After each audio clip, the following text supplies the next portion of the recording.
जय मसीह। Present practice channel में आप सब लोगों का स्वागत है। आज हम लोग देखेंगे 12 शिष्यों की मृत्यु कैसे हुई। पहला है शमौन, जिसे पतरस कहा जाता है। पतरस के प्रेरितों के काम में हम लोग देख सकते हैं पतरस को उल्टा सूली पर चढ़ा दिया गया था। उसके अनुरोध कि वह यीशु के जैसे मरने के योग्य नहीं है।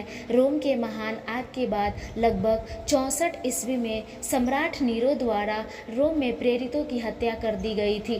यीशु ने पतरस की मृत्यु की भविष्यवाणी की जब उसने कहा, मैं तुझसे सच सच कहता हूँ, जब तू जवान था तो अपनी कमर बांधकर जहाँ चाहता था वहाँ फिरता था, परंतु जब तू बूढ़ा होगा तो अपने हाथ लंबे करेगा और दूसरा तेरी कमर बांधकर जहाँ तू न चाहेगा वहाँ तुझे ले जाएगा। यूहन्ना 21 का 18 में हम लोग देख सकते हैं। और यूहन्ना ने विस्तार से बताया, उसने इन बातों से बता दिया कि पतरस कैसी मृत्यु से परमेश्वर की महिमा करेगा। और यह कहकर उससे कहा, मेरे पीछे हो ले। उसको हम लोग यूहन्ना 21 का 19 में देख सकते हैं। दूसरा है अंद्रियास। अंद्रियास का वो एक यह प्रेरित यूनानी शहर पैट्रस में लगभग 60 ईस्वी पूर्व में क्रूस पर चढ़कर शहीद हो गया था। अपने भाई पतरस की तरह अंद्रियास भी खुद को यीशु की तरह मरने के योग्य नहीं मानते थे और इसलिए वह एक क्रूस से बंधा हुआ था, जिसे टी आकार के बजाय एक्स आकार में लटका दिया गया था। तीसरा है जब्दी का पुत्र याकूब। हम प्रेरितों के काम की पुस्तक में उसकी मृत्यु के बारे में पढ़ते हैं। उस समय हेरोदेश राजा ने कलीसिया की कई एक व्यक्तियों को दुख देने के लिए उन पर हाथ डाले।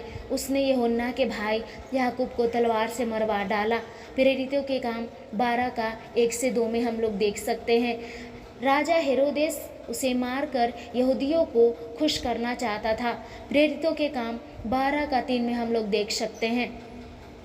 चौथा है यूहन्ना, जब्दी के पुत्र याकूब का भाई।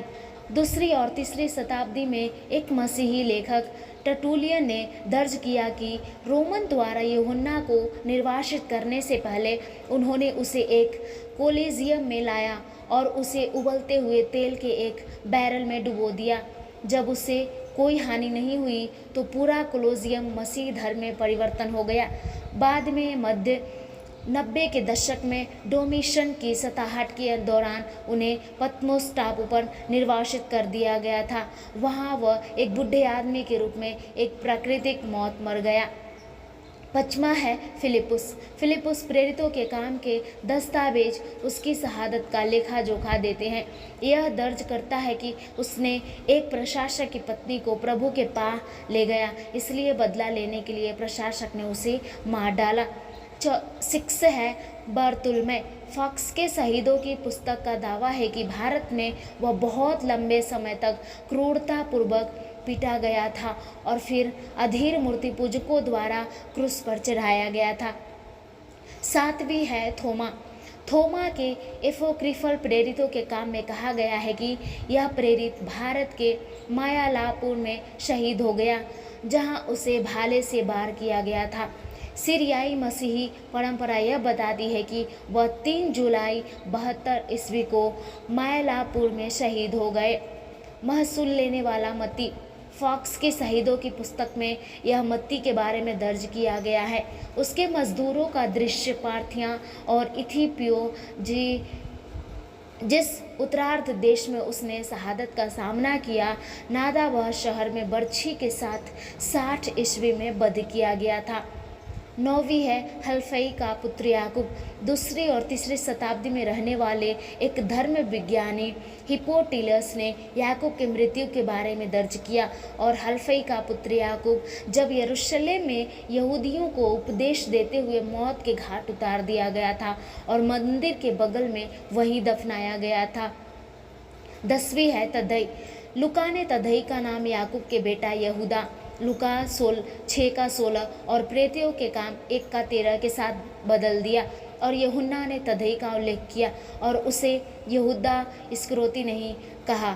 द गोल्डन लेजेंड के अनुसार जब शमौन और यहूदा ने दुष्टात्माओं को मूर्तियों से बाहर आने की आज्ञा दी तो धर्म गुरुओं ने उन्हें मार डाला, और जब बिशपों ने यह देखा तो वे प्रेरितों पर दौड़े और उन्हें मौत के घाट उतार दिया। और उसी समय, जो कि अच्छा मौसम था, इतनी बड़ी गड़गड़ाहट और बिजली आई कि मंदिर तीन में से सुलग गया और 2 करामाती तारों की गड़गड़ाहट से अंगारों में बदल गए। और राजा ने प्रेरितों के शवों को उनके शहर में दफना दिया और उनके समान में एक अद्भुत महानता का चर्च बनाया।